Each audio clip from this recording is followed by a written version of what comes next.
fourth meeting of the season for the 2026 International GT Open comes from Budapest. We've already had one 70-minute race. Now it is time for the slightly shorter 60-minute race.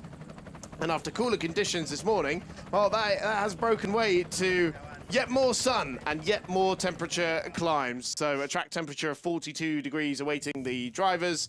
The grandstands filling up, getting ready to soak up some excellent GT3 racing over the course of the next hour or so. The fans have been flooding in, filling up the pit walk, filling up the autograph sessions, filling up just behind our commentary box where the classic car show is taking place with a rather lively band in action as well.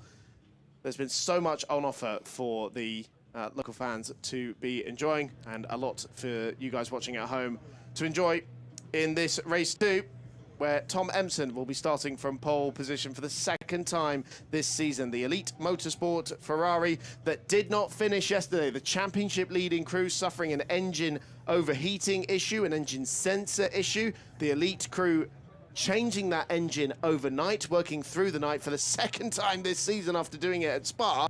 But Tom Empson rewarded them with pole position this morning. Chris Stevens and George Morgan up here in the commentary box. And yeah, another brilliant lap from Tom Empson there, George. Yeah, good afternoon, Chris. Good afternoon, everybody. Welcome back to Budapest. It's the last dance around this circuit this season after what was a very dramatic ending to a race yesterday. Pietro Armani, Alex Fontana, once again race winners for the second time. Dominic Baumann, who was a pole sitter a couple of years ago, now stands on the front row yet again, this time alongside Marcelo Ramirez. Before, it was Michael Pitamba. But what a display from Tom Empson, as well as Tom Leben, especially Empson sticking it on pole this morning. Philippe Salacado also with a stunning display at this circuit that essentially will be their home race. It's their closest race to home anyway from Czechia, and they are leading the Pro-Am charge. Zach Meekin looking ever promising, and bear in mind they do have the Flying Scotsman Dean McDonald jumping in for the second half of the race, so plenty for potentially this team to enjoy. The big factor though, Chris, that we have to discuss is that the handicap system is quite well spread ahead of this race, meaning that no one really has a distinct advantage. That is very true indeed. It's 10 seconds for the pole-sitting elite car, 10 seconds for the Greystone GT car in fourth position, 10 seconds for the Motorpark car, Christian Mansell and Maxi Goetz, that starts in sixth position that we can see now. So, and also 10 seconds for the Armani and Fontana Porsche that won yesterday.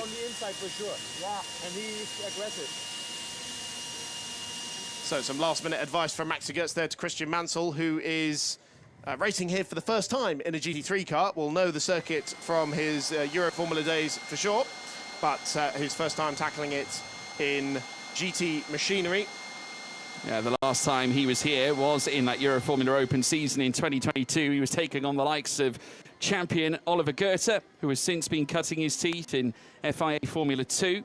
And not to mention Vlad Lomko, who has since moved into the prototype field, taking part in ELMS at the same time. But fascinating. Just look at the drone shot we have here on Classic Weekend, and we're hoping for yet another classic race here at Hungary. Fabulous venue, especially since the renovations, the brand new pit building, the brand new grandstand that we're at the top of at the moment. So we are east of the city centre of Budapest, so east of the chain bridge that separates Buda and Pest. We are in the Pest region, the newer region, slightly more urban region, in the Godolo Hills in the Budapest countryside.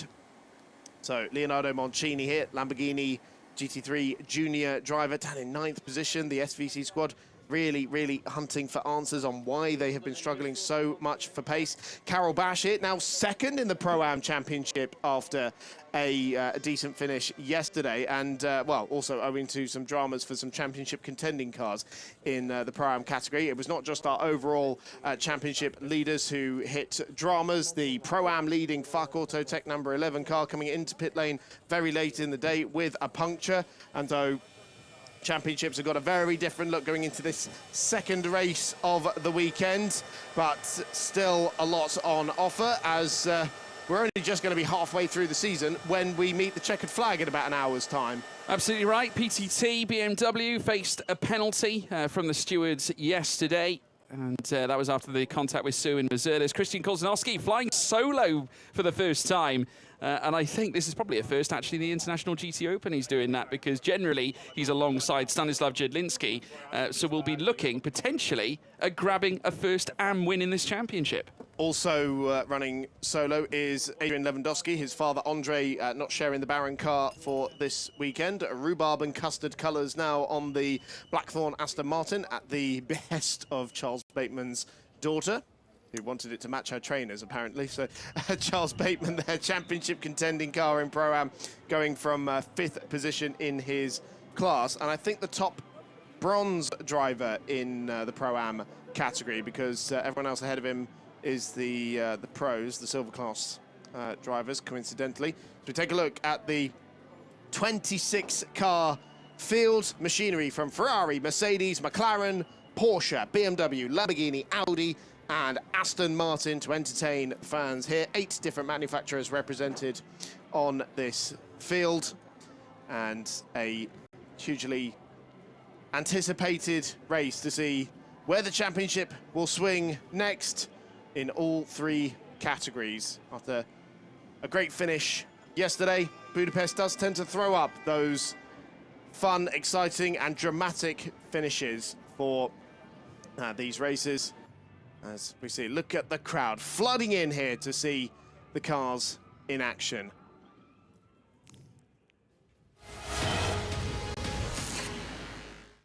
Let's take a look back at what happened yesterday. Alexander Fuck leading the field very briefly, but Tom Leben not getting away quite in accordance with the regulations. 3 abreast further back, though, for second place, as Alex Fontana muscled his way through into second place in the ZRS Porsche, with Maxi Goetz in 3rd position. Dramas further back as the guest entered AF Corsa 107 car ran very, very wide through turn 2. Alex Fontana staying out later than most. Christian Mansell taking over the Motorpark Mercedes. That was him getting around the Pro-Am leader, Laurent de Meus, who took over from Vincent Abril. Zach Meakin eventually making his way through as well. Those will be podium contending cars. Dramas for Elite Motorsport coming in with an engine issue. Championship leaders out of the race. Dramas in Pro-Am as the 2 Audis came together. Philippe Salacada into the back of Michael Blanchimont, and the Santaloc Audi going well wide. But it was a second victory of the season for Pietro Armani and Alex Fontana and the ZRS Motorsport crew. So in terms of the championship then, still Tom Leben and Stom Emson leading the way, but now only 4 points ahead of Christian Mansell and Maxi Goetz. Dean McDonald and Zach Meakin closing in as well, and Alex Fontana and Pietro Armani just 18 points back after their second victory.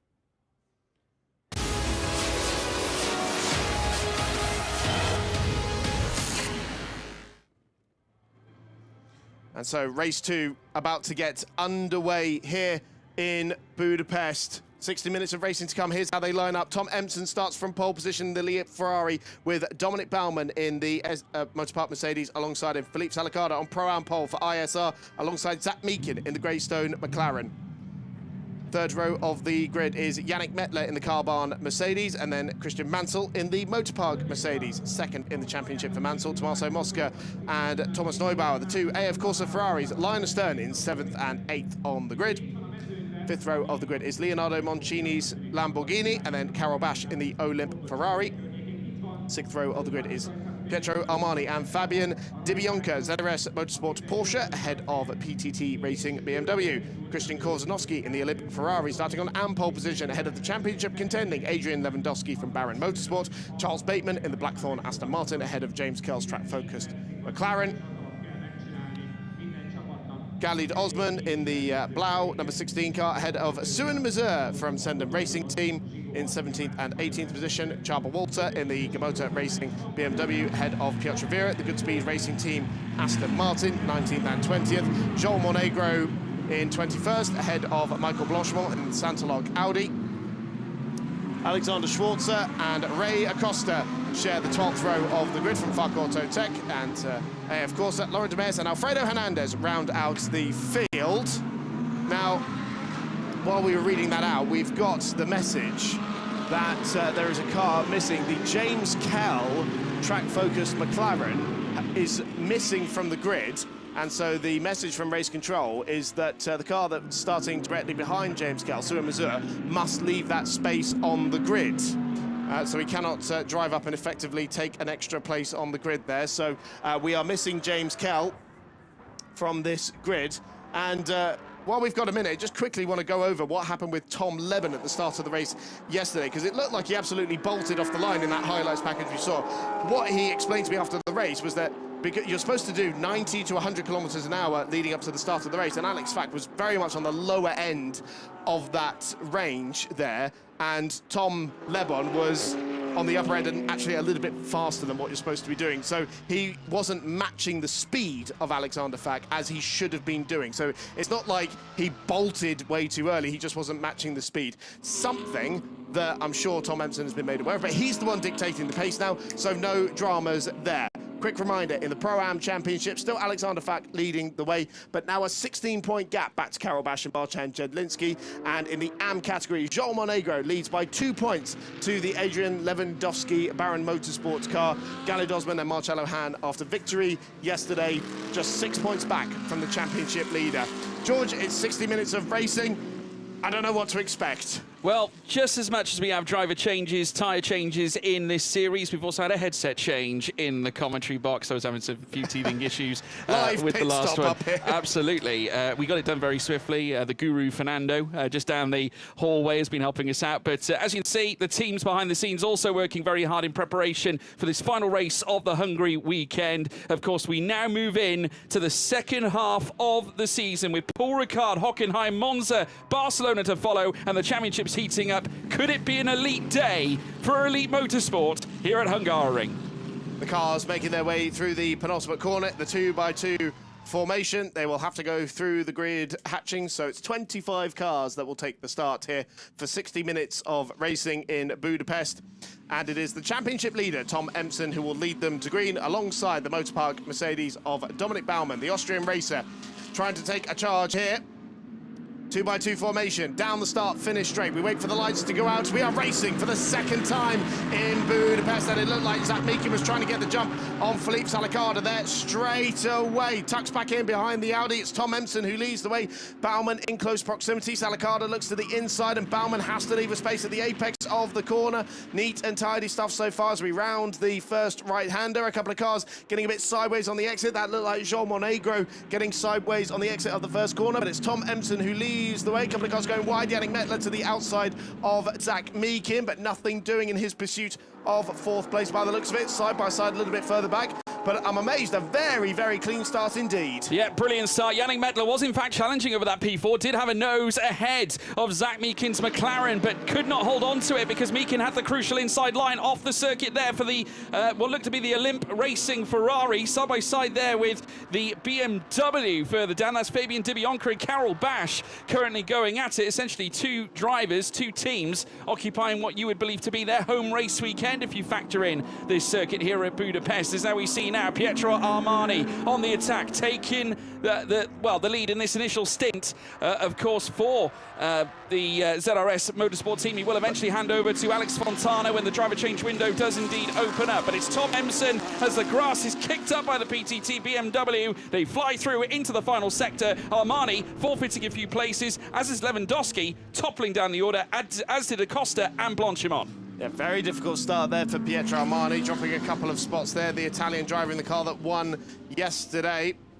So 13th position for Armani. We're on board with Thomas Neubauer, who's lost a place to Leonardo Moncini. The SVC Lamborghini moving up to 8th position at the start of the race. The Italian driver in the Italian car for the Italian team, going up against the Frenchman in the Italian car in the Italian team. At the end of the first lap, Tom Empson leads by half a second to Dominic Baumann's Philippe Salicada still in third, ahead of Zach Meekin. Big dive on the inside here from Thomas Neubauer on the Lamborghini. Takes that 8th place spot back again. That opens up the door for Karol Bash in the similar Ferrari to try and come through on the inside. The Olymp car to the outside now of turn 2 on the Lamborghini, and right round the outside goes the Polish driver, trying to follow in the wheel tracks of Thomas Neubauer, but the Lamborghini does stick its ground there and just about hangs onto the place, I think. Yes, it does. Yeah, it did enough. Obviously, it was a tricky moment there for the Lamborghini, the SVC team, after forfeiting out to Thomas Neubauer. Bash felt like licking the stamp and sending it to Bianca, also licking his lips at the prospect of all of this crescendoing all of a sudden here with 57 minutes or so to go. Elsewhere, though, your race leader is still Emson, leading well, too, just inside 0.8 of a second of Dominic Baumann in second place. Salakada holding his own, has been on the pace at the inside. Carol Bash and manages to move through past the SVC Lamborghini, and unfortunately for Moncini, he's now stricken in 10th. Likes that bit of racetrack, does Carol Bash, doesn't he? Made a great move there on the first lap last year, made a similar move yesterday as well. So Carol Bash going very well out of the chicane and into the tight, twisty middle sector. Yellow flags are out at turn 9, though, so that is the right-hander, and that is the Ray Acosta AF Corsa car for the second time this weekend in Strife. That car brought out the safety car yesterday, and now Ray Acosta at the back of the field. Hopefully should be able to get that car going under its own steam, and we won't need a safety car intervention. And yes, rejoins the racetrack there, but will be several seconds down from the leading pack. Of course, he has already had a mishap already out of race 1. If you remember, getting into the gravel trap out of the chicane yesterday, well, it's happened again. Another look at this time, Christian Mansell coming under fire from Tommaso Mosca, the Ferrari factory driver, keen to strike it in position on Team Motor Park. Christian Mansell, of course, his first season of GT racing alongside Maxi Gertz. Work to do, but he is trying to chase down the carbon by SBS, Yannick Mettler, which is not so easy to do. Fastest lap of the race done by Dominic Baumann in second place, a 45.6. The gap remains at half a second, though, to the leading Ferrari of Tom Empson. Yeah, Bash very nearly managed to send it down the inside of Thomas Neubauer. Neubauer had his walls up. The two Ferraris now condensing together. Bash taking a very wide line on the run out of turn 4 through turn 5, but that was so close for the Polish talent. Two Ferrari factory drivers line astern, the AF Corsa squad there. Mosca ahead of Neubauer, and then leading Carol Bass. Absolutely monsters the curbing. I think we figured out the secret. Oh, he makes contact with Thomas Neubauer's car, just about manages to hang it out onto the racetrack. They touch again going through turn 9. Unbelievable stuff. Bash getting the elbows out. Thomas Neubauer just trying to hang on here, but the 777, certainly a lucky number in this case. Bash making the moves, but couldn't quite make it happen on the outside of the apex coming out of the chicane. He may yet. Chances are heading down to the heavy braking zone. Neubauer, though, enough in front to prevent the move being done. But a statement of intent here for a Limp Racing Ferrari, who have done this time and time again and have proven to be exceptional talents behind the wheel. Of course, Marcin Jedlinski will take over for the second stint of the race, but Carol Bash is on a mission. Certainly is, looking at the back of the Ferrari factory driver as they head out of the final corner. This is the battle for 8th position overall. And yes, Carol Bash will be handing over to a bronze driver in the second part of the race. But he knows that the higher up the order he is, the better chances that his teammate has. Return served in terms of the fastest lap of the race now being done by Tom Empson. He stretches the gap to just over 0.6 of a second, looking very, very composed at the head of the field. The Ferrari leading the Mercedes, leading the Audi, leading the McLaren in the top 4 at the moment, as Zach Meakin unable to find a way through on Philippe Salakada. And remember that 2 of those top 4 cars, the Empson and Meakin cars, have got 10 seconds of handicap to serve. Car 911 must give back the position to car 5, so Pietro Armani and Christian Korzanowski there, that is referring to. Armani in 12th position. Seems like he may have passed Korzanowski off the racetrack. Yeah, well, regardless, Korzanowski is still continuing and is ever so quick. He certainly isn't out of this at the moment. Just look at Bash on the back of Neubauer. Has not left the rear of that fellow 296. There's Korzanowski, currently ahead of Serwin Mazur, and leads the AM class still. And I'm sure Stanislav Jedlinski will be watching on and pushing for his colleague and counterpart at Olymp to go on and take a vibrant race win, which would be absolutely sensational for them. That was Neubauer going very wide at the top of the picture, and Carol Bash has got to give back the place to Moncini as well, so he passed him by, that's got to be cutting the chicane. Yeah. So using the chicane to get the run and then make the pass into turn 8. So 2 drivers potentially guilty of that. We saw Thomas Neubauer going very, very defensive. If Carol Bash did get past Neubauer there in that little moment, then that's going to be even worse because he'll have to yield 2 places. But no, we can see he is still chasing the Frenchman. I mean, regardless as well, I mean, this offers a bit of a reprieve for Neubauer here at this stage, but of course, it would have been terrible for Neubauer had he had to give up the position, because he could have effectively been slowed down by Carol Bash, who would have to forfeit 2 places in order to give it back to Moncini. Zach Meakin there in 4th position. Had the best chat with Mark McLaughlin, the team owner of Greystone GT, telling me all about how he and Tim Mullins set up the team in 2021, taking it from being, running track days for, various clients to then building it into a race team, and now a real contender here. They've been a mainstay in the GT Open since they started their operations in 2022 in GT3 competition. And I remember how proud they were of being able to get a pro car in for the first time, and now being one of the leading contenders in this championship. Here's a replay of the start.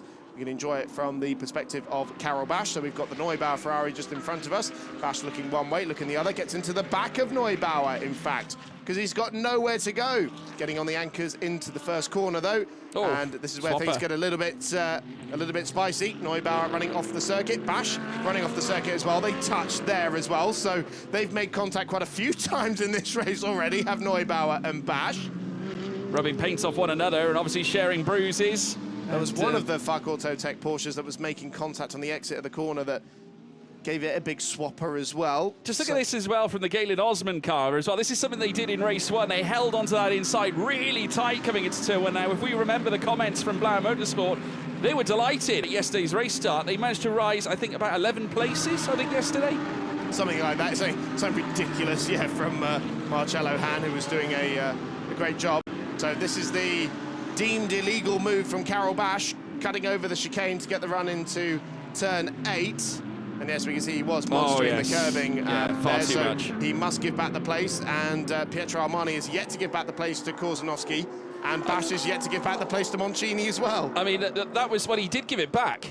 He has given it back already. He must have re-overtaken him if he's managed to get past, because Bash did briefly go back behind Moncini on our timing screen, so I think he has already done it. Because from what I saw, it definitely looked like he'd given it back, from my view. So I think it has been done. The actual treble 7, obviously, the replay we witnessed coming through the chicane was in fact the collision with Neubauer coming out to the second half of it. So obviously, right in the heat of battle, those two. No love lost between Neubauer and Bash in the opening stages of this race. So the battle will resume, though, because Bash has retaken P9 away from Moncini and will now go after Neubauer. Yeah, well, might need to get confirmation on that one, because it's a contentious issue. So we're right on board with Dominic Baumann, now 1.4 behind Tom Empson, the race leader.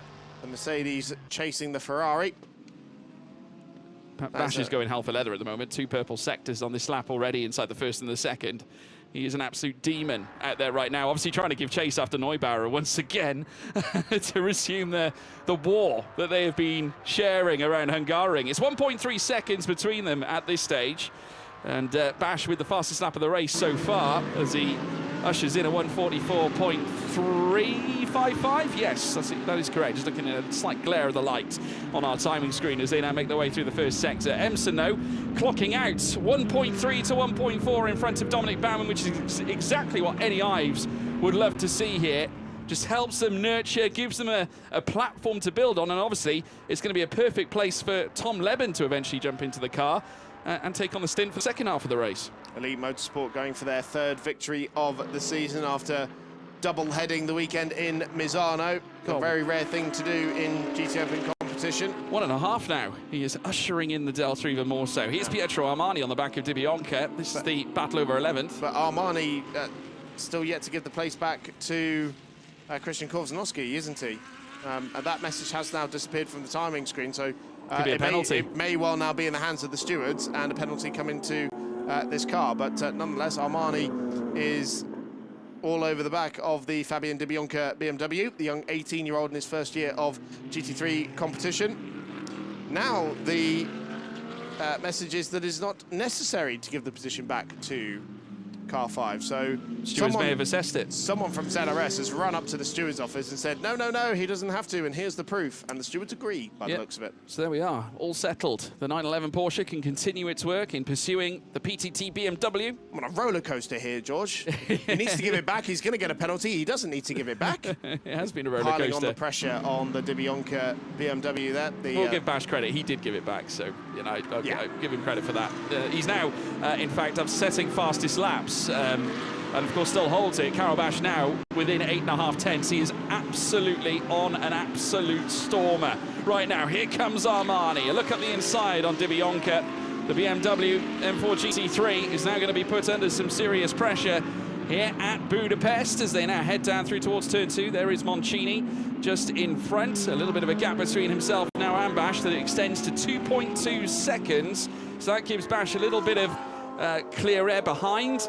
But he'll be focusing on what's in front, which is Neubauer. And once again, they're within 6 tenths. Bash is not leaving Neubauer's rear. Both 6-cylinder engines in the BMW and the Porsche there. It's the straight 6, the turbocharged 3-litre straight 6 for the BMW. The 4.2-litre flat 6 in the rear of the Porsche. A naturally aspirated engine, delivering power in very different ways, and indeed handling it very differently because of the different engine placements in those two cars. The big brute M4 BMW up against the 992 version of the Porsche 911. Tom Empson just licking up the gravel there on the exit of turn 12, but still holding a 1.5 second advantage over Dominic Baumann. And Philippe Salacada hanging on to the Pro-Am lead as well, ahead of Zach Meakin, so keeping a car between himself and Yannick Mettler, who's his nearest class rival. He's doing a stellar job, Philippe Salacada, and I must say for Audi, they've really performed well here in the past, obviously represented by Easterland Racing. 2 wins in the last 4 races, or certainly going back over the last 2 years racing at this circuit. So they've got a great record here, Audi, courtesy of Easterland Audi, who also went from lights to flag. Going back to 2025. The Audi continues to prove itself to be a very solid and dependable GT3 race car, despite newer machinery coming out from other manufacturers, and Audi officially withdrawing its involvement from GT3, but in the hands of customer teams, it is still going to be a very capable car, not only here but also in other GT3 competitions around the world. Philippe Salacada at the moment making up for the penalty he accrued in that car, running into the back of Michael Blanchimont. We saw it in the highlights package at the top of the show. That was, at the time, battling for second position in the category. It ended up costing Salacada the win. He was first across the line on the road, but the 10-second time penalty handing that victory over to Laurent de Meus and Vincent Abril for the first time. But they can do something to right the wrong from yesterday by winning today, and they're well placed to do that right now, being the highest of the Pro-Am runners. Yannick Mettler, of course, looking to deliver a grand account. They performed well yesterday to achieve another podium. And Karel Bash, who currently sits in Pro-Am P3, still ahead of Fabian Dibionka. Elsewhere, Charles Bateman, all the way down in 16th. Of course, Pro-Am P5 in class. Alexander Schwarzer then further down in 20th ahead of Michael Blanchimont. Laurent de Meus, who was the hero of yesterday in Pro-Am, finally getting his International GT Open victory. And I don't think he'll truly mind as to how this one goes. So we continue to watch the Porsche and BMW battle then. Dibionka ahead of Armani. Both of these guys in their first year of GT3 competition. But Dibionka coming up from Porsche Wanamaker competition in the Sports Cup in Germany. Armani coming from similar machinery, but in the GT Sports promoted GT Cup Europe with the Italian squad. Also had his pleasure in the FIA Formula Regional European Championship, going back quite a few seasons ago now. Was racing against the likes of Dino Beganovic, is now at the inside. Oh, that's Bash. And Neubauer again going at it in some debris. We just heard skittling across. A wing mirror, out of turn 2, yes. The wing mirror coming loose, and Neubauer, I don't think is going to go down without a fight. Flash of the lights here from Karel Bash. Obviously determined. These two have been knocking bells out of each other since the start of this race. Well, he is up to 8th position for now, is Karel Bash, but that was a very aggressive manoeuvre on the inside of turn 2, and hopefully nobody tries to pass him on his right-hand side, because he's not going to see them coming there with that wing mirror missing now. That has been quite a talking point amongst the teams. Oh! Sideways moment for Carol Bash. He gathers it up very nicely indeed, but that does allow Thomas Neubauer to go through, and that wing mirror sacrificed itself for nothing. It did. One mirror now on the Olymp Racing Ferrari 296. Neubauer now repositions himself back into PA to the expense of Carol Bash, who had that shaky moment coming out of turn 6 and turn 7. This battle is far from over. Bash, I'm sure, will have his eyes transfixed like laser beams on trying to get past Neubauer once again. He must be wondering, what can I do to get rid of this Ferrari? Both 296s coming out of very different squads. AF Corsa, well known as the factory squad, but Olymp Racing, a very capable customer team, and has won championships here in the GT Open. Karol Bash and Marcin Jedlinski, Pram champions of some years ago, now up to second place in those standings. And the similar machines make their way down the start-finish straights again, still keeping a nice gap back to Leonardo Moncini behind, despite their squabbling. Bash closing in on the slipstream. Neubauer just squatting the car a little bit as he put the power down from the 3-litre twin-turbo V6 engine, but without a car to his inside this time, able to just take up the apex of turn 2. And so that mirror did actually make its way quite a fair way into the runoff area. So I don't even think we need to get that piece of debris retrieved, because it went quite a fair way on its own. I think that was Carol giving the marshals a helping hand, I think, in that case. So credit to him for that. Let's take a look at it again. This was the move up the inside. I have to say, that was very bold, making a move like that, coming through towards turn 2. I would argue that there was potentially some usage of the AF Corsa Ferrari as a brake, coming through that corner apex. I'm trying to be diplomatic here, Chris. You know me. Yeah, I do. Unfortunately, it's it's a big dive on the inside, and the mirrors have been a big talking point on the 296. Very exposed in the pre-Evo model, and well, it seems like it could still do with a little bit of refinement. But that was Bash getting a little bit wide on the exit of the chicane and very nearly slewing into the side of the Neubauer Ferrari for a second time on that lap. But look at the quick hands there for the Polish driver. We've had some fun with car parts from Ferrari 296s in the past. I remember 12 months ago when Elite arrived into GT3 and the door would fly off whenever they would put it up on the jacks. That was a known issue with that car, wasn't it? If you don't know this, they don't have hinges, right? They're more sort of slotted into place, these doors. And yes, they do open like normal doors, but they're not like on hinges like you would normally see, and so when the car would go up on the jacks, it would fall out of the slot effectively. But after that, so not only would you have a slightly humorous weekend. Not only would you have a tyre change, you'd have a door change. Yes, at the same time. We did see it on a pit stop once, I remember, with the Elite crew. Well, it was here, wasn't it? It's I think it happened the first time we saw as well. Yeah, I think it happened a couple of times, but it's a far cry from that team that was learning so much in a very short space of time. Well, it was here last year where really it all came into place for them. Yeah. That first win ever in the International GT Open for Elite Motorsport. It was a momentous occasion, and they could be set to come back again with another victory if they keep building like this. Emson has been absolutely phenomenal this season. 2.7, he's built the gap to Dominic Baumann, which is no easy feat. Remember, that car is carrying a 10-second handicap, and at the moment, Thomas Neubauer, 12 seconds behind the race leader. So if they were to come in now, the 51 would jump them for sure. But and of course the 28 in second place. But amongst our championship protagonists, those top 4 in the standings, it is absolutely even Stevens, all with 10 seconds of handicap to take, and the driver change window opening in about 3 minutes time, so there'll be some action in pit lane shortly. So Armani still looking at the back of young DiBianca here in that BMW, which we know is very, very rapid in a straight line.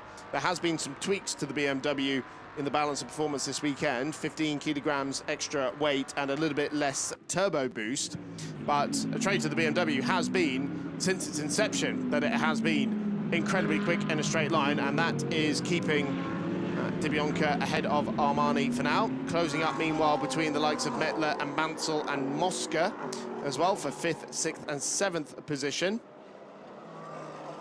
We see Neubauer running very wide on the exit of turn 3 and kicking up a face full of dust for Carol Bash there in his pursuit of the 96 from AF Corsa. The Italian squad with 2 victories to their name yesterday in both Pro-Am and Am. And Bash again getting very close to the rear of the 296 and getting a run here to the inside of the chicane.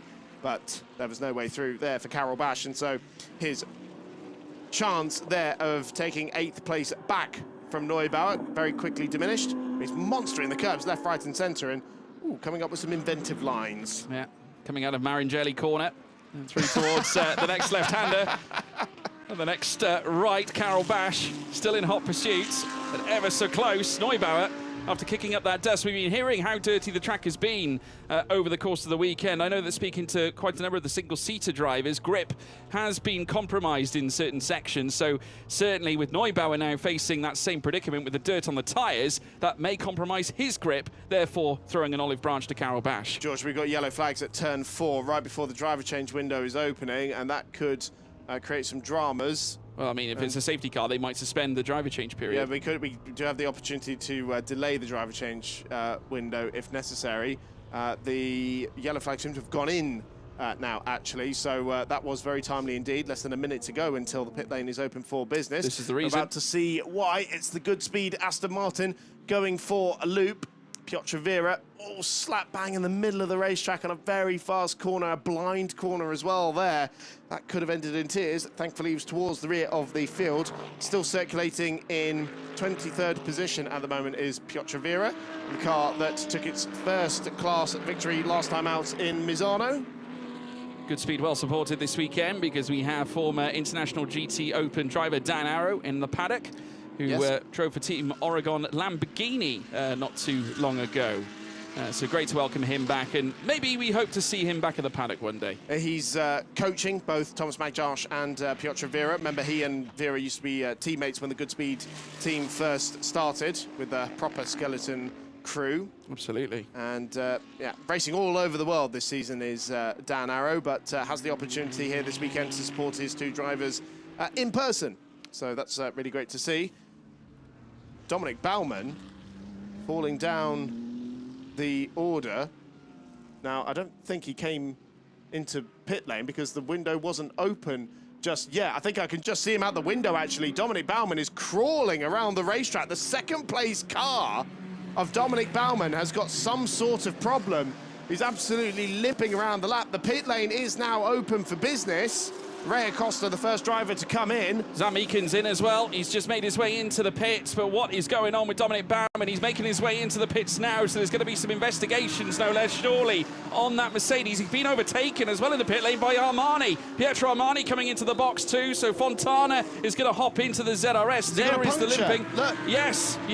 Missing left rear tyre on the number 28 car. So the second-placed Motorpark Mercedes that was unhandicapped, don't forget, had a real opportunity in this race to steal a good result, and it's all come undone with a left rear puncture. Especially with a majority of the contenders all facing 10 seconds, as we discussed at the top of the show, Chris. This is absolutely punishing for this team. They've just seen that advantage disappear in an instant. Charles Bateman hopping out of the car. In place will be Kobe Powells, who'll be making his second start in the International GT Open. Dominic Baumann out for Marcelo Ramirez, but they're having to go to work on that tyre. As you can just see them taking it away. They've replaced the rear left, and there is Yannick Mettler now charging around the circuit here, currently lying in 3rd on circuit. Tom Empson now with a healthy advantage ahead of Salacado, who's in dreamland right now because he's 3 seconds ahead of Mettler. He's had a mega stint. Certainly has, so those cars will extend as much as possible. That is a bit, just to add insult to injury here for Dominic Baumann. They would have wanted to keep Baumann in the car as long as possible. Yeah, absolutely. No disrespect to Marcelo Ramirez, but Baumann is the far more experienced driver in that car. Well, he's been essentially offering wisdom, assistance to Marcello. Of course, whilst he is representing in pro class, you know, naturally, you know, it's useful to have someone like Dominic Baumann beside you. It's a pro car because Marcelo Ramirez is a silver class driver owing to his age. So, now look at this. Some of these cars are going to be coming out a lap down or at risk of going a lap down to the race leader. So, Tom Empson's going to find himself in traffic now. Will they try and bring that car in a little bit early to find him some clean air, as Mettler and Mansell and Mosca are still absolutely nose to tail? Some lap traffic is going to come into play here, although I do believe that that would now be Alexander Fark aboard that number 11 car, so that's going to be a very rapid car, having just come out of the pits as well. So it's not going to be easy to put that lap on the Porsche ahead, even if the blue flags would insist it do so. Yeah, you've got to remember, Alexander Fack has had a dream season so far. They have been spearheading the Pro-Am class so far and currently sit in front of Yannick Mettler, maybe on track, but Mettler's still yet to pit and has got Christian Mansell for company, who's hovering around in 4th place. Remember, Mansell needs to make these moves because his positions are only gained through the overall terms of the classification. As far as Mettler's concerned, they just need to go ahead and do damage in the Pro-Am class, and they are currently streets ahead of Carol Bash, who is ahead of Moncini with Di Bianca down in 9th. But this is a battle on track over 3rd position. Mosca also part of this as well, just rearing on the back of Mansell's Motor Park Mercedes-AMG GT3, the young man straight out of single-seaters into GT for the first time, taking on the evergreen driver Yannick Mettler over 3rd, with then further back Mosca, the Ferrari driver, the official Ferrari driver who took part in the Spa 24-hour not too long ago. His teammate winning in class, Rafael Duran, who's now also hoping for big results now in the International GT Open. That is his full season program as Mansell now comes into the pits, and in comes our race leader and championship leaders, Elite Motorsport. Tom Leben about to hop in place after Tom Emson's stunning stint. So I think this is traffic related, George, because they were in the thick of the action. Mansell was sandwiched in between 2 cars in particular, so trying to get a bit of clean air for those cars. Motorpark managed to make that work beautifully yesterday and vault themselves up into 2nd place. So a fresh set of Michelins going aboard the number 17 Elite Motorsports Ferrari. Tom Leben getting aboard the car. Maxi Goertz taking over from Christian Mansell, the Mercedes factory driver, now aboard the 71 car. And again, a fresh set of Michelins going onto the Mercedes, as we see Rodrigo Testa taking over from Leonardo Moncini, fellow Lamborghini GT3 junior driver. That was all confirmed during the week, confirming what we sort of already knew, really. As the AM class leader, Christian Korzanowski, into pit lane as well. Remember, running solo in the pit lane with Sur Mesure and Jean Monegro as well. So it is the top 8 cars who are yet to come into pit lane and do the mandatory pit stop. And Dean McDonald, having just got aboard the Greystone McLaren, is absolutely lighting up the timing screen at the moment. Purple in the first 2 sectors. He's taken those 10 seconds of additional handicap after their recent podium finishes. Here comes the elite car back out into the lead of the race, and it's going to be Dean McDonald, the car that is behind him. Still a decent gap. They had the same amount of handicap, those 2 cars, so should be fairly even in terms of the gap, but Dean McDonald will have closed down that gap. Fastest lap of the race done by the Scotsman. Yeah, he is the Flying Scotsman indeed. As Dean McDonald was part of a very close finish back at Misano, where Tom Emson had to hold him back to race victory. Of course, McDonald, no stranger to big results here in the International GT Open, and with Zach Meekin alongside him, they've proven to be an exceptional pairing, have consistently scored big points as well after a 3rd place at Portimao race 1, with a win then following that in race 2, and since then ever consistently scoring the big points. The only one they've missed out on is the Spa 500. Here comes, though, Leben. He needs to get clear of this traffic. He has got, of course, what was the Ray Acosta car that sat in front of him. He's now he needs to get past that. In comes the PTC racing team. Hubert Darmetko and Di Bianca will now change places and then tackle the remaining stint. Of course, we've still got Jabba Walter out on track, Gaylord Osman as well. The timer is ticking down into the final 5 minutes of the driver change period, and it looks like the Elite Motorsport Ferrari has gained a spot on track, but certainly, of course, these are back markers. Next up is Hernandez. Yeah, but look how much Dean McDonald has closed in while Tom Leben's been scrapping with the traffic here. So Alfredo Hernandez gets out of the way. That actually was for position because the Mexican has not come into pit lane. But what was a pretty significant gap between the McLaren and the Ferrari has now come right down as they go over the timing line. It's only 0.8 of a second between those 2 cars. Yes, McDonald has still got to put a lap on that Bononomi Ferrari, but suddenly it is game on for the victory for Greystone as they hunt down Elite Motorsports. That's the Battle of Britain up at the front then, by the looks of it, as we now watch as the cars make their way out of the Turn 13 apex. This is Mettler, who, of course, is leading Tommaso Mosca, still in the Ferrari. They've still got time to continue around this track, and obviously Ferrari are going to want to make the most of Mosca's time behind the wheel of the car before Rafael Duran steps in. Of course, Yannick Mettler also doing the majority stint ready for Dexter Muller to take over. They, of course, in a different class in Pro-Am. That's all they're worried about. As Mosca now has a look up the inside now. Goes late on the brakes, does the fierce Italian, and now powers his way into on-track P2. Lovely move by the AF Corsa Ferrari. Both of these cars yet to give us a stop, so just under 28 minutes still to go in the race, just under 4 minutes left on this driver change window, so still to come in. Philippe Salicada, Yannick Mettler, Tommaso Mosca, Thomas Neubauer, Karel Basch, Chaba Walter and Galid Osman, the top 7 cars yet to come in, so that means that your net race leader at the moment is Tom Lebon, ahead of Dean McDonald. Lebon able to extend the advantage a little bit, 1.4 seconds now, while McDonald was trying to get around the lapped AF Corsa Ferrari. Maximilian Gertz is 7.5 seconds behind Dean McDonald, in with a shout of the podium later on in the race. Remember, these Pro-Am cars that are currently extending will have their bronze drivers take them through to the checkered flag, but there's a very strong chance that many of the Pro cars will have to get around those Pro-Am cars later on in the race. So 27 minutes left to run. Mosca starting to pull away from Mettler. 3 minutes left on the window before they have to come into pit lane. But McDonald chasing down Lebon. You say it's a battle of Britain. I think it's the Calcutta Cup. I was going to say, because we've got England versus Scotland. Now, bear in mind, Scotland were dumped out of the FIFA World Cup. And bear in mind, England is still in it. So maybe McDonald is harbouring some strong feelings about this.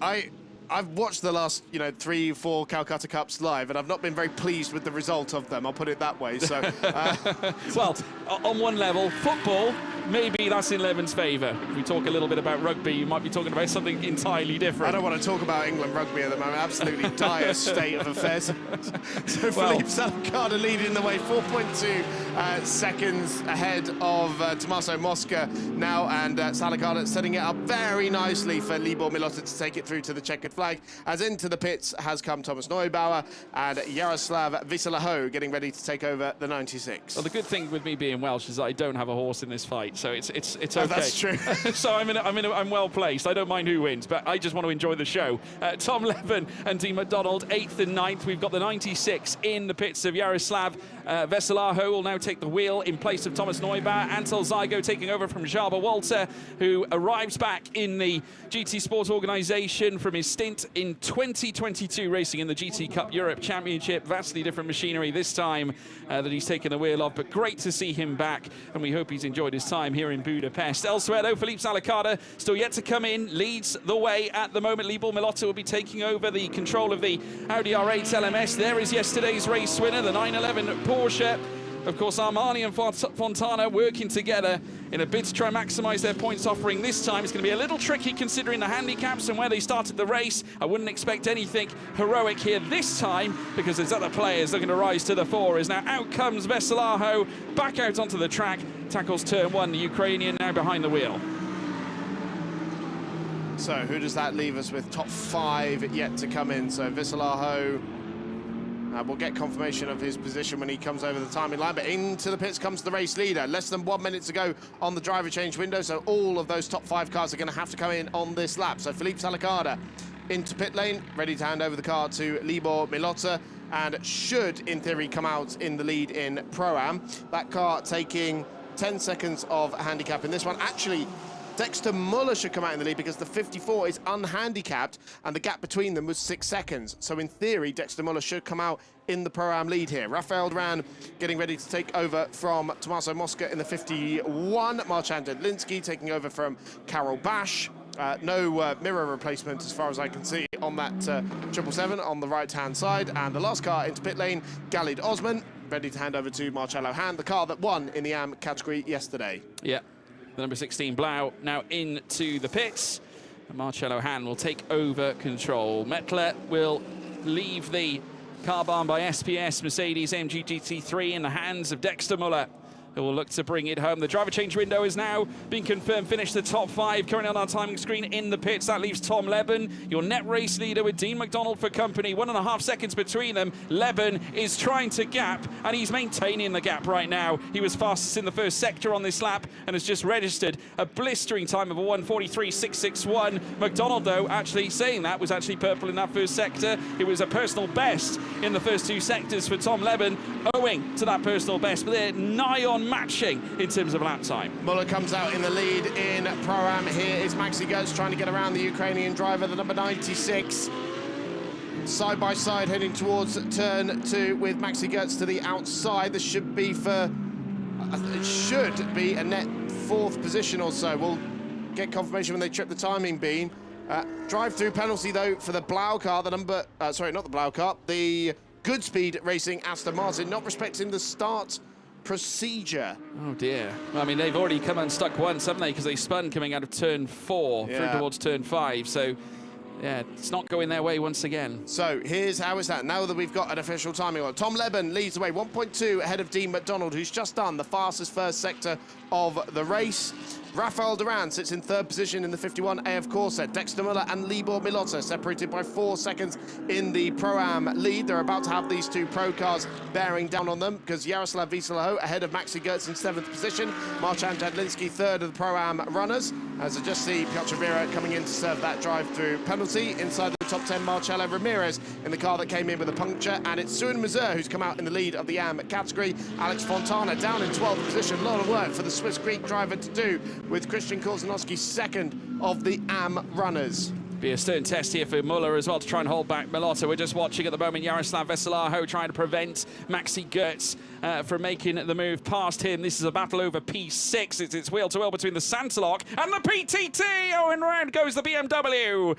That is Darmetko. Hubert Darmetko, who was sat in 17th place, has been pitched around coming through the chicane at turn 6 and 7. And it looks like João Monegro Reyes has profited off the back of that as well. Disaster for him, and that is a real shame. So contact there with Jim Pla, but there are still yellow flags out at turn 8, so Hubert Darmetko has not been able to get the PTT BMW going again.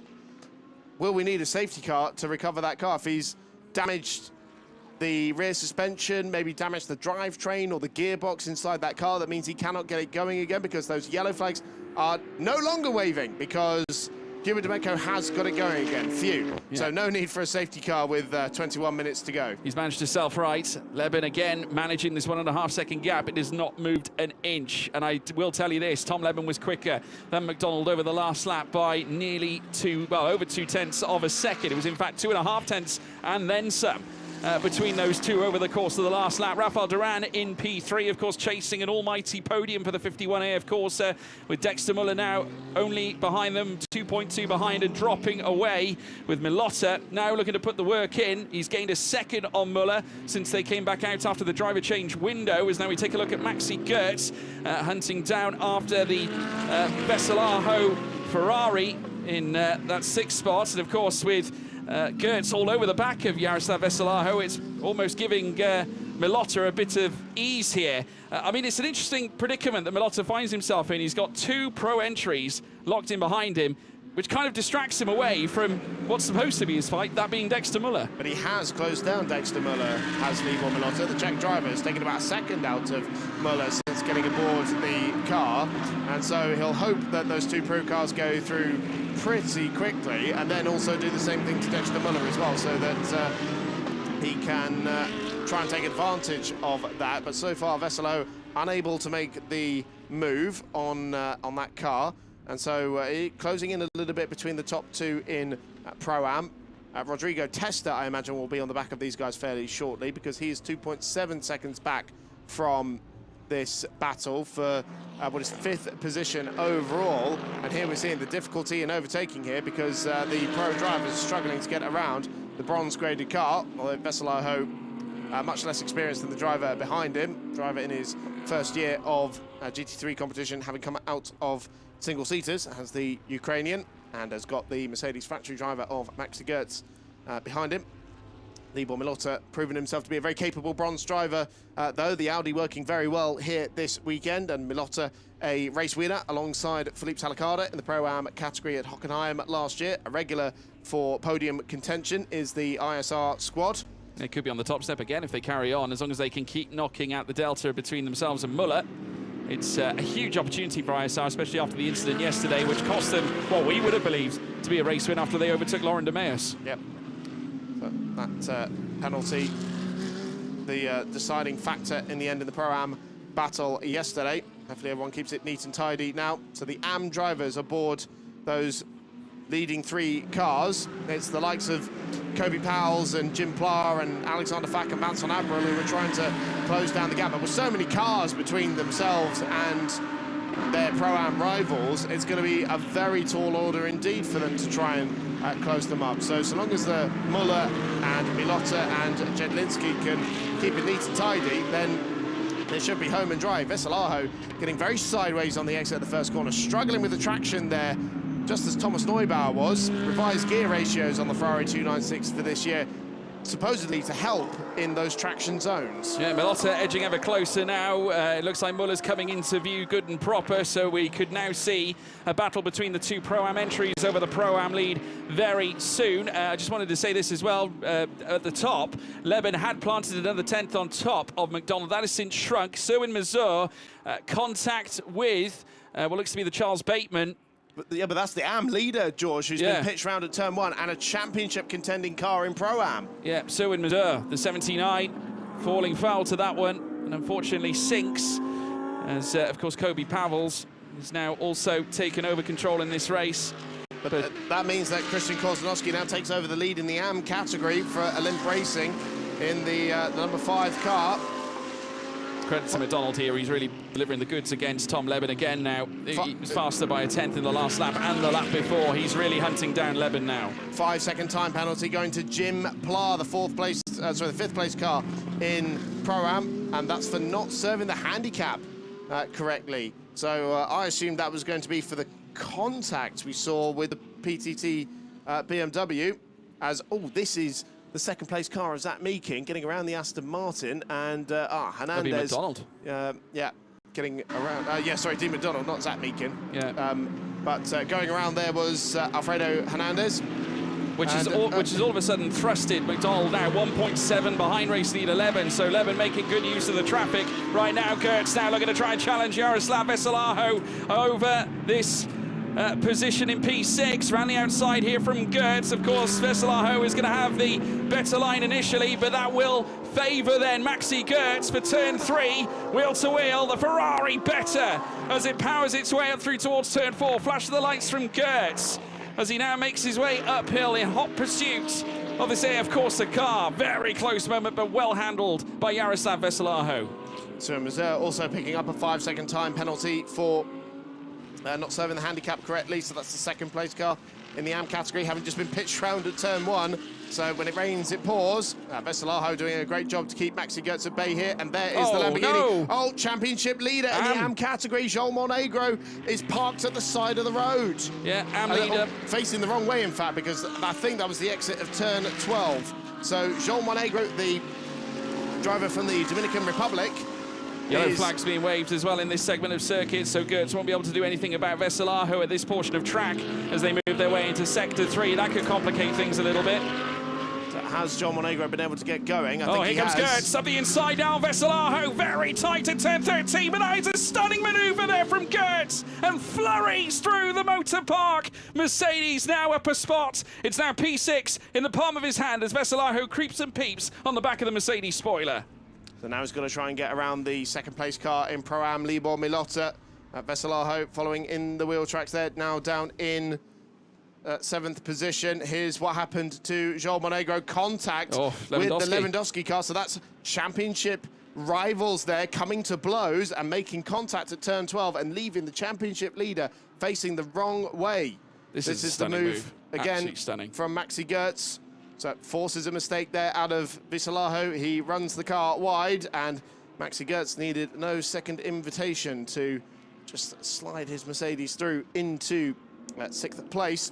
That's an exhibition from Maxi Gertz, the art of overtaking by someone who is well versed to it. Mercedes driver, of course, and has raced with the likes of 2C's Motorsports in British GT. There's Tom Emson, of course, who after that initial stint, he has been phenomenal this season. I can't speak any higher than what I do about how the elite motorsport team have progressed over the course of last season. They made grand strides last year, but again they come back, and to be in a position now to take their 3rd win of the season is truly stunning. I mean, Eddie Ives, a 1-car operation.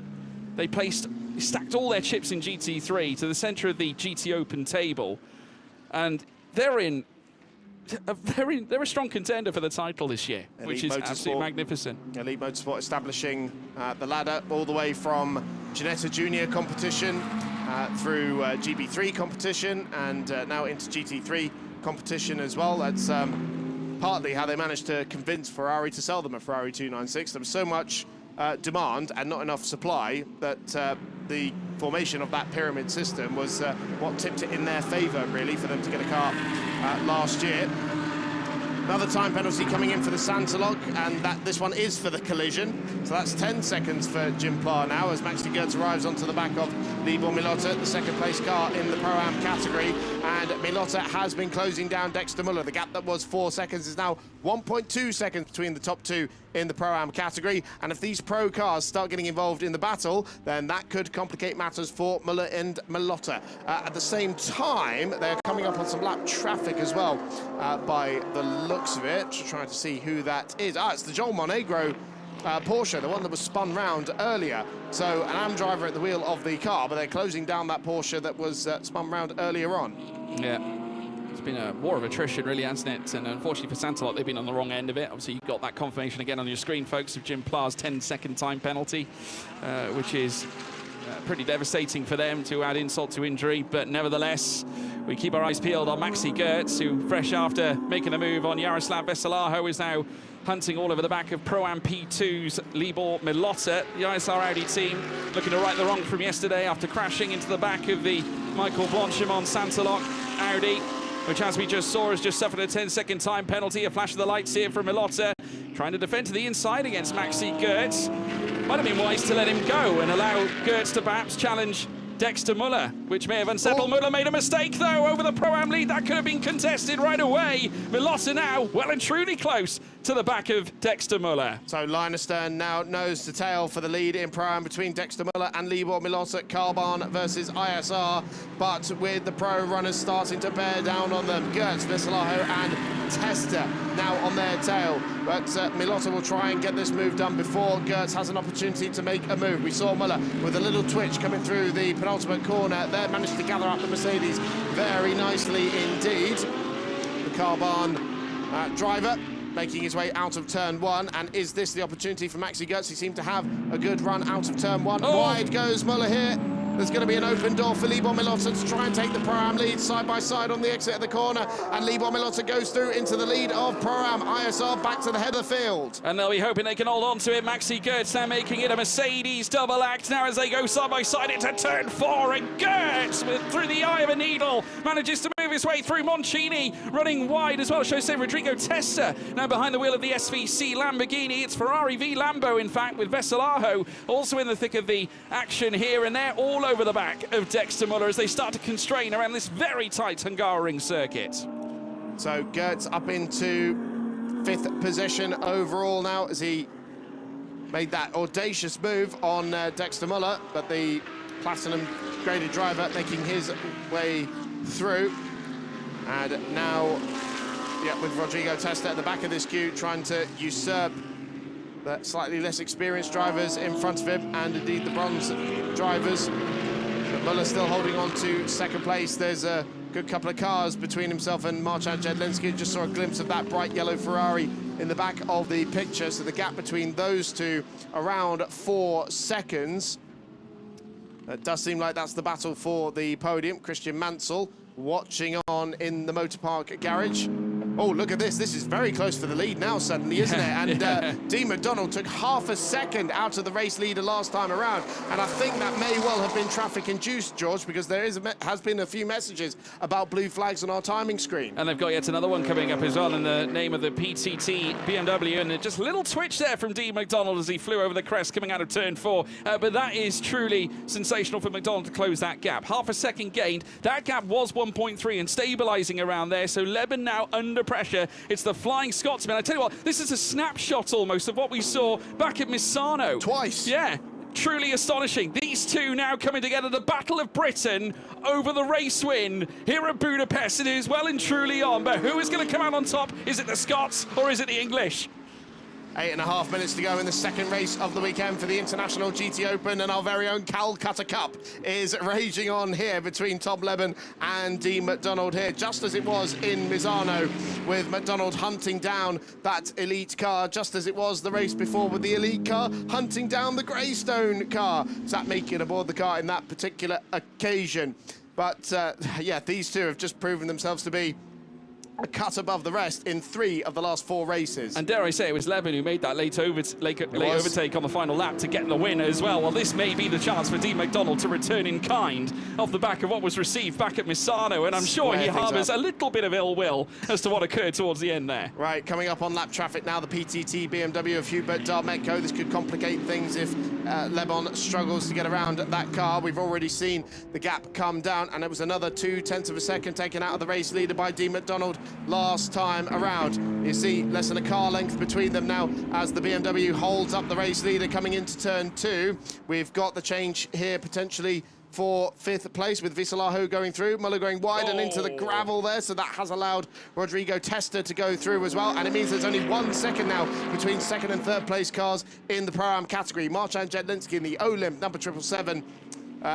Ferrari making his way through as the leaders do now manage to round up that Darmetko BMW, but no way through for McDonald. Yeah, Dean McDonald doesn't want to lose any time. Of course, was very keen to get past the PTT BMW, and credit to them as well to allow the space for the 2 leaders of this race to carry on through with 6 minutes and 55 to go. Dean McDonald hovering out now around the back of the elite Ferrari as they now move their way through the final corners, in through the final sector here at this Hungaroring circuit, soon to begin yet another lap. It's going to be tight all the way to the checkered flag between these 2 cars, McLaren versus Ferrari, and currently it's the Elite Motorsport Ferrari 296 that does lead the way. Lewandowski has just passed Marcello Hahn over P19 overall, and that does in fact mean 4th in AM class. They are behind Antel Zygo at the moment, quite a gap between Zygo and Abril as well at this moment in time, so Korzanowski looking good value for a AM class win here, and it will be his first as well, if I'm not mistaken, as we now watch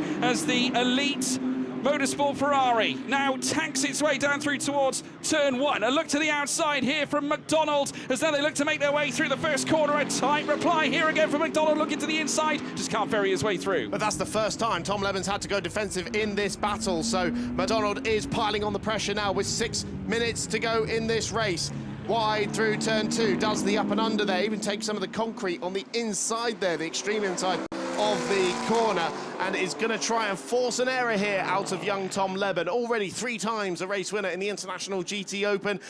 12 months ago, that number 17 crew took its first victory in GT3 competition, and Dean McDonald is going to try and upset the 1-year anniversary celebrations of that rather remarkable win as he piles on the pressure of the youngster in front of him, the McLaren factory driver. Wily old fox is Dean McDonald, the Flying Scotsman, as my colleague calls him, and he's proving why at the moment as they twist their way through this middle sector. Yeah, Tom Leben doing a sterling job since winning the GT4 European Series Championship. Prior to that, he spent a grand deal of time with Arden, of course, racing in the FIA Formula Regional European Championship in single-seaters. Since then, a move to GTs has certainly shown that he is a cut above many that have raced at this level, and certainly cut with the junior contingent that we've got coming through into GT3 racing. This Elite Motorsport team have been truly elite. And isn't this what we've been wanting to see all the way through, Josh? These young gun drivers going up the likes against of Dean McDonald, such a benchmark for them to go up against, including Dean's teammate as well, Zach Meakin. The McLaren taking a very narrow line into the penultimate corner. Does that compromise the exit there for Dean McDonald? Potentially less than 0.4 of a second separate them as they go over the timing line. Another time penalty coming in, this time for the Blackthorn Aston Martin. 10 seconds coming through for causing a collision. We saw that contact with Suin Mazur that cost the Polish driver the AM lead earlier on, but it's 4 minutes to go and we've got yellow flags out on the circuit, and it's between Marcelo Ramirez and Alex Fontana. Was there contact there? Ramirez going into a very odd spin there for the Motorpark driver. Does raise questions. Did Fontana get into the back of him there? I mean, it was a very odd place to lose the car. Yeah, it's nigh on straight. And, I know there's a little kink in the course, but still, you wouldn't expect him to lose it quite around at that portion of circuit. Tom Leben doing a great job, though, of keeping Dean McDonald at bay. Half a second, though, between these two. It is still very, very tight. Another time penalty coming in, this time for the third place car in the AM category. Adrian Lewandowski for the contact with Joel Monegro. And if it were to end like this, that would give the... that would cost Lewandowski the podium and could put Antal Zygo on the AM podium on his return into the International GT Open. And for the new Motor Racing team, slippery service flag coming up here at turn 12, because the amount of gravel that's been brought onto the circuit, so they're having to make their way through that. That will make things just a little bit slipperier for them. But we're coming up 2 laps to go here when they go across the stripe with 3 minutes left on the clock. And Tom Leben soaking up the pressure beautifully, starting to re-establish the gap a little bit. It's up to 0.6 of a second now. Let's see what it is when they go across the stripe to start the penultimate lap of the race. So Leben cuts the beam and McDonald follows him, closer to 3/4 of a second now. Yeah, of course, we get the confirmation of Kobe Powell's 10-second time penalty on screen there, folks. He's just overtaken Marcin Jedlinski on track for overall P9. Of course, he won't stay there at this rate because the gap is only 2.3 seconds between them at this stage, despite being fastest in the speed trap. That will not help you. There's the view from the garage. A very, very pensive-looking Zach Meakin watching on as he witnesses his teammate Dean McDonald trying to pursue after their British counterparts. That's the good speed, Aston. That's good speed. The 14 coming to a grisly end. That's Tomasz Magdziarz. I think that's going to be a safety car. It has to be. That may well be the end of the race with only a lap and a half to go. And so big damage to the front end of the good speed Aston Martin. Tomasz Magdziarz at the wheel of the car, and yellow flags flying at turn 14. That battle, by the way, with Kobe Powell, that does put him provisionally on the Pro-Am podium, but we'll see how that penalty will affect him. McDonald looking so racy here. Really flying. Red flag for that incident. They will not restart the race because we've only got 90 seconds left on the clock. It's a third victory of the season for Tom Leben and Tom Empson and Elite Motorsport. A shame for it to end under those kind of circumstances, but the right call in the end, with the Aston Martin parked at the apex of turn 14, debris strewn across the track, so the red flag being called by the race director, and that is it. It's a third victory of the season for Elite Motorsport. 3 wins in their last 4 races. What a sequence of rounds it has been for Elite Motorsport. Arriving in from the UK, taking on UK competition with Dean McDonald and Zach Meakin.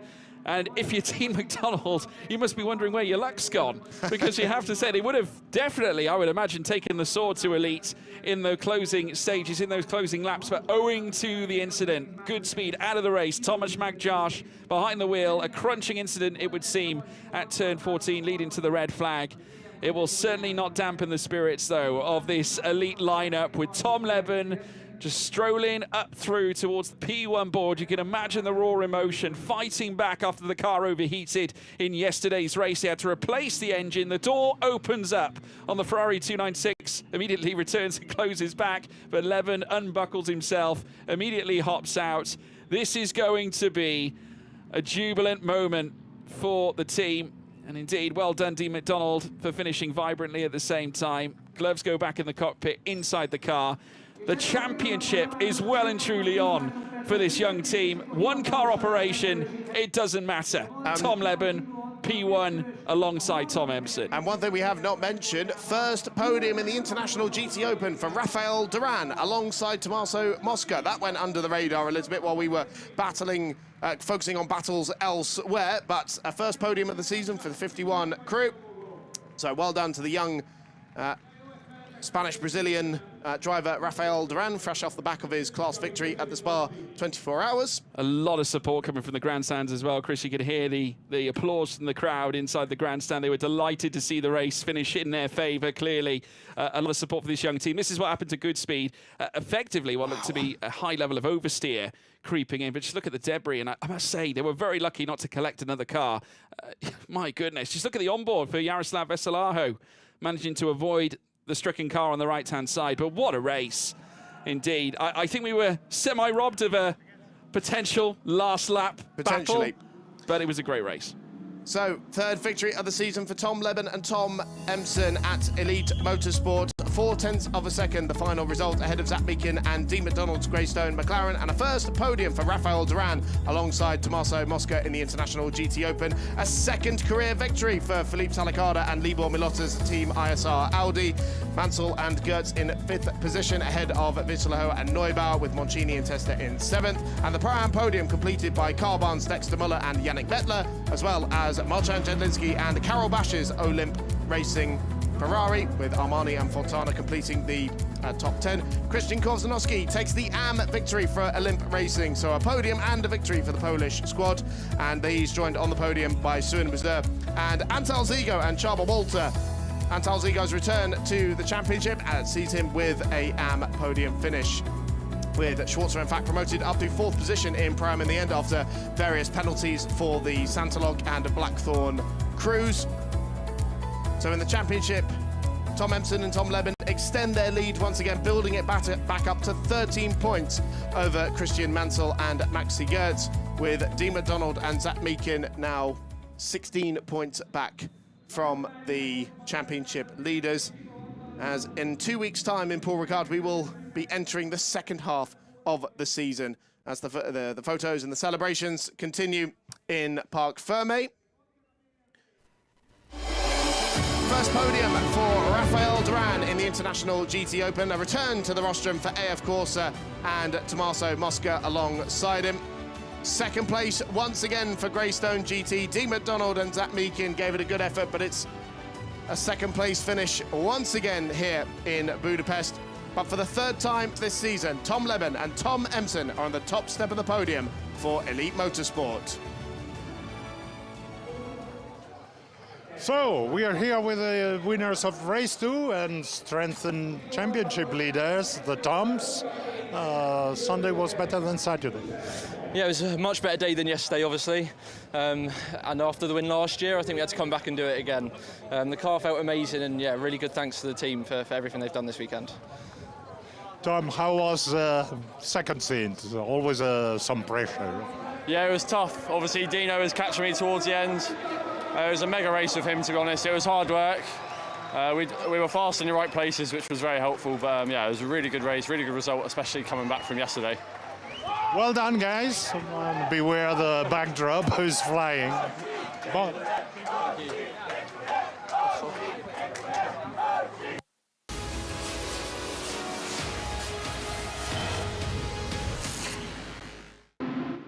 Race 2 in Budapest saw Tom Empson leading the way in the elite car, with Dominic Baumann challenging in second place and Philippe Salacada's ISR Audi settling into third place in the Pro-Am lead. A little bit of bumping and shuffling through the first couple of corners, but no major dramas. Illegal move being made by Karol Basch. It was deemed to be by the stewards later on after making this move on the Lamborghini. He was told to give the place back. And then more dramas for Karol Basch as he clipped his wing mirror trying to get around Thomas Neubauer's Ferrari. The Olymp and AF Corsa crews coming together not once but twice on that lap as Karol Basch very nearly slewed into the side of the 96 after that moment on the exit of the chicane.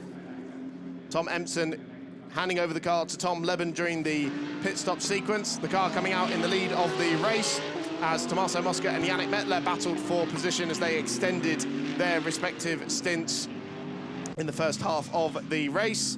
Maxi Gertz trying to force his way through the pack. A great move here on Jaroslav Witzelaho after taking over the 96 Ferrari. The lead in Pro-Am getting very, very tight, with Libor Milota making his way through on Dexter Muller and opening up the gap for Maxi Gertz to try and find his way through into turn 4 as well for overall position. Dramas for the Goodspeed Aston Martin that ultimately caused the race to be red flagged, with Tom Leben and Dean McDonald separated by very little in the end. McDonald was piling on the pressure, but it remains a third victory of 2026 for the Toms. And so we will shortly go to the podium. That cheering, by the way, you can hear is the ISR crew with the Czech flag already down in Parc Fermé, really chanting away their first victory in very nearly a year. Yeah, I do want to say the hoarding has fallen down, but back to Czechia news. Yes, I mean, this is their home weekend, really. Yeah. So credit to them for that. But we've got to say congratulations to Tommaso Mosca, Rafael Duran, their first podium of the season. Absolutely magnificent. Dean McDonald and Zach Meakin will stand on position 2. They would have felt that perhaps they were due a little bit of luck, but they've been on a stellar run as of late. So consistent, Chris. They were twice over second places back at Misano, but they're once again falling foul to the combination of Tom Leben and Tom Empson for Elite Motorsport. Once again, a winner, or winners, for the 3rd time this season.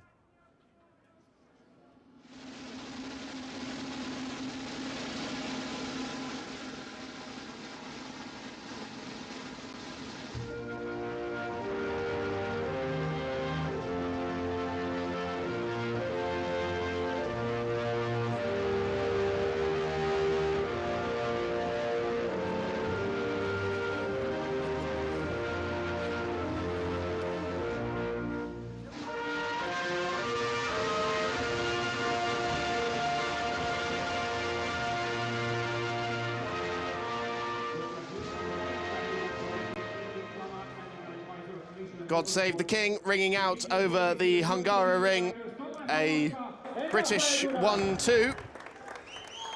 Not just in terms of teams, but in terms of drivers as well. But that's a great moment there for the young Spanish-American, the 20-year-old Rafael Duran, his first podium in the International GT Open. Second place trophies going to Zach Meakin and Dean McDonald. It remains only one time this season they have not finished on the podium. It is a 4th consecutive rostrum appearance for them. But for the 3rd time in 4 races, Tom Empson and Tom Leben, the young gun British GT4 graduates on top, and Steph Bush, the team manager from Elite Motorsport, collecting the team's trophy as well.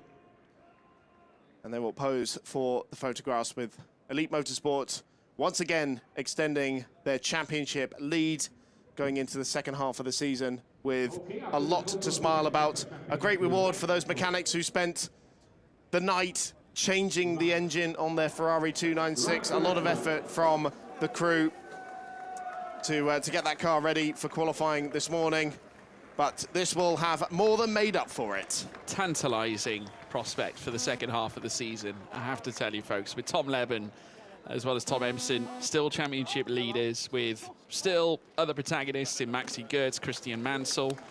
You can't forget Dean McDonald and Zach Meakin. They may be second once again behind Elite, but they are not done yet. And let's not forget yesterday's race winners. They may not have figured up at the top this time, but Fontana and Armani, more than capable, and of course now multi-time race winners themselves. But I'm just as excited about Pro-Am class, because now we witness ISR, who are going to have a raucous eruption, I would imagine, as they step onto the podium here. So Kobe Powell's was dropped from the podium in the end after that 10-second time penalty. So it is Marcin Jedlinski and Karol Bash who pick up back-to-back podium finishes in Pro-Am. No, they don't, only their second podium, excuse me. But there you can hear the ISR crew cheering on a second career victory for the Czech squad ahead of the Carbahn crew. So they are back on the podium for the second time this weekend. But 4 consecutive podium finishes for the ISR crew. Libor Milota and Felipe Salicada have not finished outside the top 3 since race 1 in Misano. And that was off the back of a very disappointing couple of races in Portimao and Spa. But they are once again on the top step of the podium. It was back in Hockenheim last year where they took their first victory, and now here in Budapest, back on the top step of the podium again, and throwing their hat into the ring for a potential championship challenge now, with dramas for Blackthorn Racing and for Fark Autotech over the last couple of races. Very much enjoying the champagne as, Karol Bash and Marcin Jedlinski, only their second time on the podium this season, but Marcin joining Karol there, and after a few bumps and scrapes on the car, it goes through. Well, I have to say, there was some volatile action with the champagne spray as well. Many of them getting caught in the eye with that on the podium. Dear. All rubbing 5-second time faces. penalty coming in for unsportsmanlike conduct. Improper use of the champagne, I think has to be said, but brilliant stuff. Fantastic day for ISR and their Audi, the Czech crew, the Prague-based squad. for Libor Milota and for Philippe Salakada, champions over in Eastern Europe. I'm sure they'll know this circuit well, but only their second victory in this championship. This is what it first means. of 2026. look at the smiles on the team. I'm sure a lot of guests in the garage for this weekend as well. We move on to the AM podium, and it is Antal Zigo and the local man, Csaba Walter, the Budapest-based driver who is on the podium for the brand new Gamoto Racing squad in their BMW. It is Suin Mazur with his first podium, I believe, in the championship. Yes, it is. So a first points finish for Mazur and a first podium. And it is, I believe, a fourth career victory in the AM category for Christian Korzanowski. But first of the season for him. Obviously, it's a shame not to have Stanislav Jedlinski, but I'm sure he is watching on and cheering on Christian, and he will lift aloft for the first time this season the winning trophy. And obviously, I'm sure regards he will send back to Stanislav in return at the same time. A great result for Olymp. And, a Polish 1-2 for both driver and team in the category for the Olymp squad for Sendem Racing. I mean, Olymp across the whole on the podium twice over. A victory and a podium between the AM and Pro-Am categories, respectively. Yet more cheers for the local hero of Csaba Walter and the Gamoto Racing squad. Only 2 weeks to go until we are back racing again. We are back in Paul Ricard on the 18th of July, so thank you very much for joining us here. We will see you in the south of France.